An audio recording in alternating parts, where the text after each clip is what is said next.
Baweeb Grana Weeb Nini Bong. I'm Engineer Hoist, and these are my top Transformers Earth Wars tips for new players. Even if you've been playing for a while, you might find these tips useful, especially if you find yourself not making progress as fast as you'd like. This is the first in a series of videos that I'll be posting with Transformers Earth Wars tips and tricks, so be sure to subscribe and hit that bell icon so you can be notified anytime I post a new video or go live. Now on to the list. Number 10. Get more build bots. When first starting out, wait times to build your base are pretty short, just a few hours, but before you know it, the wait times are measured in days until they eventually hit 2 weeks. That makes it very difficult to level up your base when all you have are the 2 build bots that you start the game with. So my first tip is to get more build bots to help build your base faster. Even if you plan to remain free to play and don't spend anything on the game, you will earn the 2,000 coins required to purchase a build bot by completing achievements and increasing your player level. But it's very tempting to use those coins to purchase premium character crystals like I did to increase the amount of bots that you have.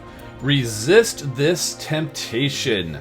There are plenty of other ways to get new bots, but there is no other way to get more build bots unless you decide to spend money.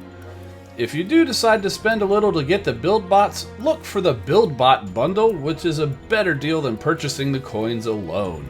Number 9. Join an active alliance. It is entirely possible to enjoy this game by yourself, but to fully experience everything the game has to offer and to maximize your success, you need to join an alliance. You must increase your headquarters to level 4 to unlock the ability to join an alliance, but this is a very quick and easy thing to do. If you simply follow the tutorials, they'll just about get you to headquarters level 4. Reasons to join an alliance include the ability to participate in alliance events where you can earn rewards that can lead to new bots, either as a prize in the event or as shards that you collect over time to claim 2, 3, or 4-star crystals. You will also have the ability to participate in alliance wars where you and your alliance can earn resources including energon, alloy, premium crystal shards, and the all-important spark when you win. But the most important benefit to being in an alliance is the camaraderie and teamwork with other players. You can share your victories and defeats, and even trade tips and tricks with your alliance mates. Now while all that is great, an alliance is a team, and everyone needs to pitch in, so be mindful of what the alliance expects of you and make sure that you do your best to contribute. If you're not active in contributing in the alliance, you'll probably find yourself out of the alliance pretty quick. Number 8. Play every event. Many events are judged on the rewards that can be earned by reaching certain point levels. Certainly there are some events where the rewards are truly excellent, but there are also some that might not be that great. But the top players know that the real benefit to events is the increased amount of experience points or XP to level your bots that can be earned by playing the event. There's always at least triple XP in each event, but some offer up to quadruple XP. Events are the absolute fastest way to level up your bots. Always, always, always play every event. Number 7. Learn base building strategies. Probably the biggest struggle for players of any level is how to best build your base. Base design strategy is a complicated topic and I won't be covering a lot here. Check my channel in the future for a video dedicated to this topic.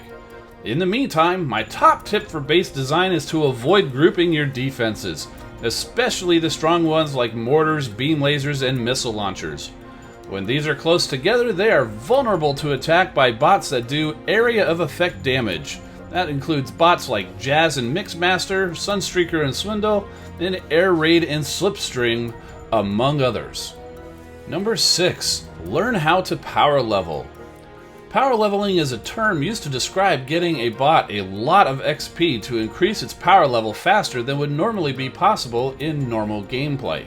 There are a number of different strategies for how to do this, but they all generally consist of a way to get the fewest amount of bots possible battling in the highest zone possible while still being able to win. This is another topic that deserves a video of its own to explore fully. As it turns out, I cover one way to power level if you happen to have completed a combiner. Check out my Power Leveling with Superion video for how I do it. Check my channel in the future for other methods. Number 5. Avoid using maxed bots in battles. Inevitably, you will increase the levels of your bots to the level where they need research. This happens at all levels that are multiples of 10. 10, 20, 30, 40, and 50. If you've been power leveling, and even if you haven't, there's a good chance that you will develop a backlog of bots that need research, since the research lab can only handle one upgrade at a time.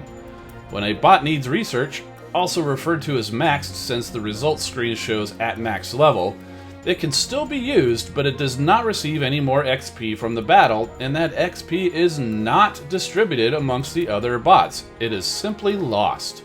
For this reason, you should avoid using any bot that is at a max level in a battle.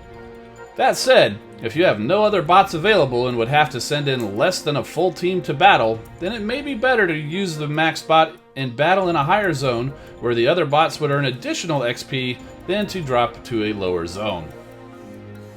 Number 4. Use power cores. Once you get your headquarters to level 6, you are able to begin using power cores. These can be a powerful boost to both your bots and your base. Power cores are obtained from duplicate bots, including those from the free crystals that come every 8 hours, and sometimes from events. There's far more to discuss about power cores than can fit here. Check out my power cores overview video for the basics, and check my channel in the future for more details on the individual power cores and their uses. Number 3. Ignore the faction feature. Upon increasing your headquarters to level 8, the Factions feature is unlocked, which allows you to begin playing with and collecting bots from the opposite faction. If you're an Autobot, you gain access to Decepticons and vice versa. This is a nice feature and I really like it. However, the opposite faction is not fully featured. You cannot build a base for the opposite faction, you cannot complete combiners for the opposite faction, and you cannot use any bots from the opposite faction in Alliance Wars. Because of this, your primary efforts should be in building up the team of bots for your main faction. Number 2. Understand how to use bot abilities. Each bot in the game has at least one special ability.